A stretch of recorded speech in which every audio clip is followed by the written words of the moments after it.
जय श्री राधे। सभी सुनने वाले भक्तों की जय हो। कार्तिक महात्म की श्रृंखला में आज हम कार्तिक महात्म का अध्याय 17वां और 18वां सुनेंगे। हम सुनेंगे कि कैसे शिवजी ने युद्ध में जलंधर का वध कर दिया और कैसे देवों के द्वारा वृंदा की भस्म में बीज बोए गए और उन बीजों से तुलसी और आंवले की उत्पत्ति हुई। इससे पहले आई वीडियो में हम 1 से 16 अध्यायों की कथा सुन चुके हैं। अगर आपने अभी तक उन कथाओं को नहीं सुना है तो आप अध्यात्म कथा सागर चैनल पर जाकर सुन सकते हैं। और आप पहली बार हमारे चैनल पर कथा सुन रहे हैं तो कृपया चैनल को सब्सक्राइब कर लें, बेल आइकन को प्रेस करें ताकि आने वाली सभी वीडियो की नोटिफिकेशन आप तक सबसे पहले पहुँचे। कार्तिक महात्म का 17वां अध्याय प्रारंभ। महर्षि नारद मुनि राजा पृथु को शिवजी और जलंधर के युद्ध का वृतांत सुनाते हुए आगे बोले, हे राजन, जलंधर ने महादेव जी को अपने से अधिक पराक्रमी जानकर शिवजी को मोहित करने के लिए माया में पार्वती बनाई और उसे रथ से बांध दिया। शिवजी ने पार्वती को रथ से बंधा हुआ और शुंभ निशुंभ आदि देवताओं द्वारा उन्हें मारने से रोती हुई देखा। इस प्रकार पार्वती को रोती हुई देखकर शिवजी का हृदय व्याकुल हो गया और अपने पराक्रम को भूलकर चित्र की भांति चुपचाप खड़े हो गए। जब विष्णु ने शिव की यह दशा देखी तो उन्हें समझाया कि यह सब माया रची गई है। यह सब सोचकर शिवजी ने ज्वाला की तरह भयंकर रूप धारण कर लिया। महादेव जी का अति भयंकर रूप देखकर कोई भी दैत्य उनके सामने ठहर न सका और 10 दिशाओं में भागने लगे। उसके बाद महादेव जी ने शुंभ निशुंभ दोनों को शाप दिया कि तुम मेरे युद्ध में से भागे हो, इसीलिए पार्वती के हाथों से मारे जाओगे। जलंधर ने बड़े वेग से पैनों बाणों की वर्षा की, जिससे पृथ्वी तल बाणों के अंधकार से ढक गया। जब तक शिवजी ने उसके बाणों को काटा तब तक उस जलंधर ने महाबली नंदी को ऐसा कठोर परिध मारा कि उसके लगने से बैल युद्ध भूमि में से भाग गया और महादेव जी के रोकने पर भी नहीं रुका। तब शिवजी ने भयंकर रूप धारण करके सूर्य के समान तेज वाले सुदर्शन चक्र को संभाला और उस पर चलाया। वह पृथ्वी और आकाश को अपने प्रकाश से चकाचौंध करता हुआ भूमि पर आया और विशाल नेत्र वाले महाबली जलंधर का सिर काट दिया। जलंधर का सिर पृथ्वी को घोर शब्दायमान करता हुआ गिरा और उसका तेज शिवजी में लय हो गया तथा वृंदा के शरीर का तेज गौरी में लीन हो गया। यह देखकर ब्रह्म आदि देवताओं को बड़ा आनंद हुआ और शिवजी को प्रणाम कर विष्णु का हाल कहने लगे। देवता बोले, हे देवादिदेव महादेव, आपने हम देवताओं के शत्रु को मारकर उसके भय से हमारी रक्षा की है, परंतु एक भय और पैदा हो गया है कि वृंदा की सुंदरता से विष्णु मोहित होकर उसकी चिता की रज में लेट रहे हैं। अब हम क्या करें? रुद्र बोले, हे देवताओं, विष्णु का मोह दूर करने के लिए तुम शरण्य मोहिनी नाम की माया की शरण में जाओ, वही तुम्हारा कार्य सिद्ध करेगी। नारद जी बोले, तब भूत गणों समेत शिव अंतर ध्यान हो गए। उसके पश्चात सब देवता भक्तों की रक्षा करने वाली मूल प्रकृति योग माया की स्तुति करने लगे। देवता बोले, जिससे सत रज तम ये तीनों गुण उत्पन्न हुए हैं और जिसकी इच्छा से संसार की उत्पत्ति और नाश होता है, उस मूल प्रकृति को हमारा नमस्कार है। जो प्रकृति अपने 23 गुणों द्वारा संपूर्ण जगत में व्याप्त है और जिसके रूप कर्म आदि का गुणगान तीनों देवता भी नहीं कर सकते, उसको हम बार बार प्रणाम करते हैं। जिसे अपने भक्त प्रिय हैं, जिसके भक्तों को दुख, दारिद्र्य, भय, मोह, तिरस्कार आदि नहीं सताते हैं, उस भक्त वत्सल मूल प्रकृति को हम बार बार नमस्कार करते हैं। नारद जी बोले, जो इस स्तोत्र का एकाग्र मन से त्रिकाल पाठ करता है, उसको दुख, दारिद्र्य और मोह ये कभी स्पर्श नहीं करते हैं। इस प्रकार स्तुति करते हुए देवताओं ने आकाश में एक ज्वाला जो दिशाओं में फैल रही थी, ऐसे महान तेज को देखा। उसके बीच में से एक आकाशवाणी हुई जिसे देवताओं ने सुना। योग माया शक्ति बोली, मैं ही 3 प्रकार से व्यक्ति के 3 गुणों में रहती हूँ। गौरी, लक्ष्मी और सरस्वती, यह तीनों मेरे ही स्वरूप हैं। इनमें रज, तम, सत्व, ये तीनों मेरे ही गुण हैं। अतः हे देवताओं, तुम उनके पास जाओ, वह तुम्हारा कार्य पूरा करेगी। नारद जी राजा पृथु को ये सब सुनाते हुए आगे बोले कि हे राजन, विष में युक्त देवताओं के यह वाणी सुनने पर उनके देखते देखते ही वह तेज अंतर्ध्यान हो गया। फिर सब देवता आकाशवाणी के वचनों को मानकर गौरी, लक्ष्मी और सरस्वती के पास जाकर भक्ति से प्रणाम करने लगे। उसके बाद भक्त वत्सल देवी ने देवताओं को शरण में आए हुए देखकर उनको कुछ बीज देकर बोली कि इन बीजों को विष्णु के पास जाकर बो दो, फिर तुम्हारा कार्य सिद्ध होगा। नारद मुनि उसके बाद राजा पृथु को सुनाते हुए आगे बताते हैं कि इसके पश्चात देवता और सिद्धों के समूह ने देवियों से मिले हुए उन बीजों को लेकर वहां पर बोए, जहां वृंदा की चिता भूमि में विष्णु भगवान दुखी होकर विराज रहे थे। यह सत्य वचन का महात्म्य हमने कहा है। इसको एकाग्र मन करके पढ़ने या सुनने वालों को कभी विघ्न नहीं होगा। 17वां अध्याय समाप्त। अब हम 18वें अध्याय की कथा सुनेंगे। नारद मुनि राजा पृथु को आगे सुनाते हुए कहते हैं कि हे राजन, देवताओं द्वारा बोए गए बीजों से 3 वनस्पति पैदा हुई। सरस्वती से मिले बीजों से आंवले की उत्पत्ति हुई, लक्ष्मी के बीजों से मालती की उत्पत्ति हुई और गौरी द्वारा दिए गए बीजों से तुलसी उत्पन्न हुई। जब विष्णु ने स्त्री रूपी वनस्पति को वृंदा के रूप में देखा तो वे उठ बैठे। विष्णु ने उन्हें प्रीतिपूर्वक देखा और तुलसी तथा आंवले ने भी विष्णु की ओर प्रेम से देखा। जो बीज लक्ष्मी ने ईर्ष्या करके दिए थे, उससे उत्पन्न हुई स्त्री लक्ष्मी से ईर्ष्या करने लगी, अतः उसका अति निंदित बर्बरी नाम रखा गया। आंवले और तुलसी को प्रीति देने के कारण प्रीति बढ़ाने वाली हुई। जब विष्णु भगवान उस दुख को भूल गए, तब देवताओं ने उन्हें नमस्कार किया। देवों द्वारा स्तुति करने पर विष्णु उन दोनों को संग लेकर वैकुंठ को गए। इसीलिए कार्तिक के व्रत में तुलसी के वृक्ष के पास विष्णु का पूजन होता है। यही कारण है कि तुलसी विष्णु में प्रीति बढ़ाने वाली बनी। तुलसी का वन सब पापों को हरने वाला है। वह घर भी तीर्थ स्वरूप है। जो कोई इसको घर में लगाते हैं, वहाँ यमदूत नहीं आते और वे यमराज का दर्शन भी नहीं करते। नर्मदा नदी का दर्शन, गंगा स्नान और तुलसी वन का संग, ये तीनों समान फलदायक हैं। तुलसी के लगाने, पालने, जल देने तथा दर्शन और स्पर्श से मनुष्यों की वाणी, मन और शरीर से उत्पन्न हुए पाप भस्म हो जाते हैं।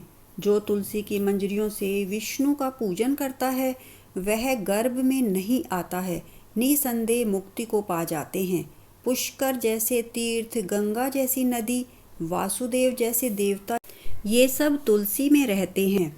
तुलसी की मूल रज किसी भी अंग पर लगाकर प्राणों को छोड़ने वाला सैकड़ों पापों से युक्त होने पर भी यमराज उसको नहीं देख सकता है। हे राजन, वह विष्णु के समीप रहता है, वह सत्य है।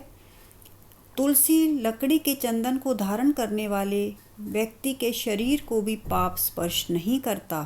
हे राजन, जहाँ तुलसी के वृक्ष की छाया हो, वहाँ श्राद्ध करना अक्षय फल देने वाला है, अतः वही पिंड देना चाहिए। हे राजा, आंवले की छाया में जो पिंडदान करता है, उसके नरक में पड़े हुए पितर भी तृप्त हो जाते हैं। हे राजन, जो माथे में, हाथों में, देह में आंवले को धारण करता है, वह विष्णु स्वरूप हो जाता है।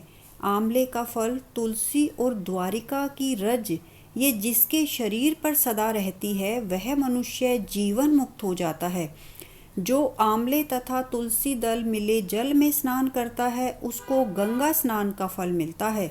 जो मनुष्य आंवले के पत्ते या फलों से पूजन करता है उसे सुवर्ण में मणि और रत्नों के पूजन करने का फल मिलता है। तीर्थ, मुनि, देवता, यज्ञ आदि कार्तिक के महीने में तुला राशि के सूर्य होने पर आंवले के वृक्ष में रहते हैं। जो मनुष्य द्वादशी को तुलसी और कार्तिक में आंवले को तोड़ता है वह निंदित नरक को प्राप्त करता है। जो कार्तिक मास में आंवले की छाया में बैठकर अन्न का भोजन करता है उसको 1 वर्ष का पाप नष्ट हो जाता है। और जो आंवले के वृक्ष के नीचे भगवान का पूजन करता है उसे सब क्षेत्रों में विष्णु के पूजन का फल मिलता है। विष्णु की महिमा की भांति आंवले और तुलसी के महात्म्य को चतुर्मुख ब्रह्मा भी नहीं कह सकते हैं। आंवला और तुलसी की उत्पत्ति की कथा को जो भक्ति से सुनते और सुनाते हैं वह निष्पाप हो अपने पुरखों समेत विमान में बैठकर वैकुंठ को प्राप्त करते हैं। अब हम कार्तिक मास में सुनी जाने वाली इल्ली और घुड़ियों की कहानी सुनेंगे। एक इल्ली और घुड़ था। इल्ली बोली, आओ घुड़, कार्तिक नहाएंगे। घुड़ बोला, तू ही नहा ले, मैं तो नहीं नहाऊंगा। मैं तो हरे हरे बाजरे का रोटा खाऊंगा और ठंडा पीऊंगा। बाद में इल्ली तो राजा की लड़की के पल्ले लगकर चली गई और घुड़ नहीं नहाया। कार्तिक उतरते ही दोनों मर गए। बाद में अगले जन्म में इल्ली ने कार्तिक नहाने के कारण राजा के घर जन्म लिया और घुड़ राजा के घर गधा बना। जब बेटी शादी के लायक हो गई, विवाह का साया निकलवाया और विवाह का दिन निकल गया, ससुराल जाने के लिए विदा होने लगी तो बेटी की बैलगाड़ी रुक गई और राजा रानी बोले कि बैलगाड़ी क्यों रुक गई है, तुझे क्या चाहिए, जो चाहिए मांग ले। तब लड़की बोली कि मुझे तो यह गधा चाहिए। तो माता पिता बोले, यह क्या मांगा, यह मत ले जा, चाहे और धन दौलत ले जा।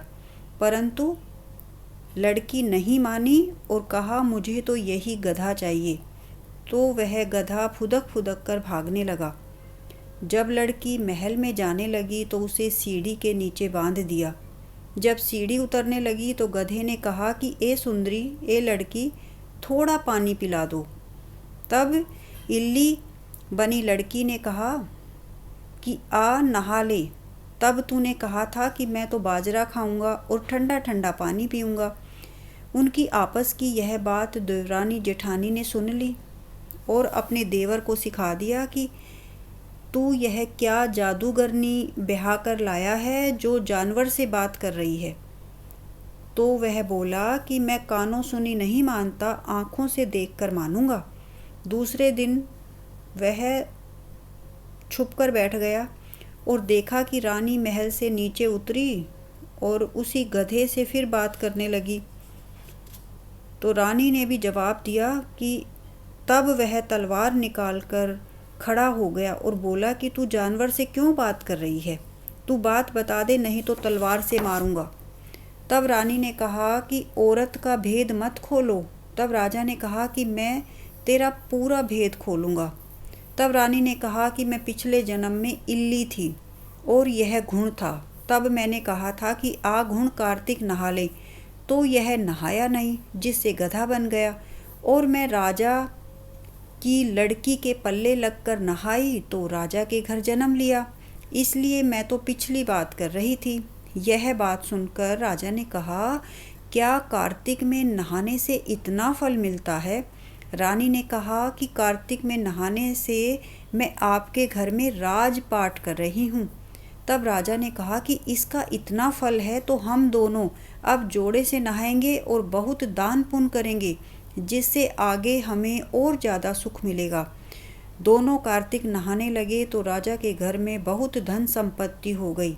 हे कार्तिक महाराज, जैसा इल्ली को सुख दिया वैसा सबको देना, जैसा घुड़ को दिया वैसा किसी को मत देना।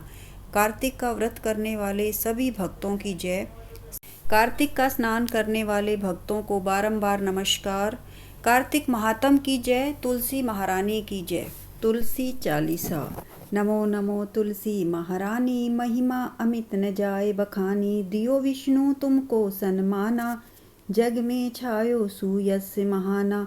विष्णु प्रिया जग जयति भवानी, तिहु लोक की हो सुख खानी। भगवत पूजा कर जो कोई, बिना तुम्हारे सफल न होई। जिन घर तव नहीं होए निवासा, उस पर करही विष्णु नहीं बासा। करे सदा जो तव नित सुमिरन, तही के काज होए सब पूरन। कार्तिक मास महात्म तुम्हारा, ताको जानत सब संसारा। तब पूजन जो करे कुवारी, पावे सुंदर वर सुकुमारी। कर जो पूजन नित प्रति नारी, सुख संपत्ति से होए सुखारी। वृद्धा नारी करे जो पूजन, मिले भक्ति होवे पुलकित मन। श्रद्धा से पूजे जो कोई, भव निधि से तर जावे सोई। कथा भागवत यज्ञ करावे, तुम बिन नहीं सफलता पावे। छायो तब प्रताप जग भारी, ध्यावत तुम्हि सकल चितधारी। तुम्ही मात यंत्रन तंत्रन, सकल काज सिद्धि होवे। क्षण में औषधि रूप आप हो माता, सब जग में तव यश विख्याता। देव ऋषि मुनि और तपधारी, करत सदा तव जय जयकारी। वेद पुराणन तव यश गाया, महिमा अगम पार नहीं पाया। नमो नमो जय जय सुखकारिणी, नमो नमो जय दुख निवारिणी। नमो नमो सुख संपत्ति देनी, नमो नमो अधकाटन छेनी। नमो नमो भगतन दुख हरणी, नमो नमो दुष्टन मद करनी। नमो नमो भव पार उतारणी, नमो नमो परलोक सुधारणी। नमो नमो निज भक्त उभारणी, नमो नमो जन काज सवारणी। नमो नमो जय कुमति नशावनी, नमो नमो सुख उपजावनी। जयति जयति जय तुलसी माई, ध्याऊं तुमको शीश नवाई। निज जन जानी मोहि अपनायो, बिगड़े कारज आप बनायो। करूं विनय मैं मात तुम्हारी, पूर्ण आशा करऊ हमारी। शरण चरण कर जोरी मनाऊं, निश दिन तेरे ही गुण गाऊं। करहु मात यह अब मोह पर दाया, निर्मल होए सकल मम काया। मांगू मात यह वर दीजे, सकल मनोरथ पूर्ण कीजे। जानू नहीं कुछ नेम अचारा, क्षमहु मात अपराध हमारा। 12 मास करे जो पूजा, तासम जग में और न दूजा। प्रथम ही गंगा जल मंगवावे, फिर सुंदर स्नान करावे। चंदन अक्षत पुष्प चढ़ावे, धूप दीप नैवेद्य लगावे। करे आचमन गंगा जल से, ध्यान करे हृदय निर्मल से। पाठ करे फिर 40 स्तुति करे मात तुलसा की। यह विधि पूजा करे हमेशा, ताके तन नहीं रहे कलेशा। करे मास कार्तिक का साधन, सोवे नित पवित्र सिद्ध हुई जाही।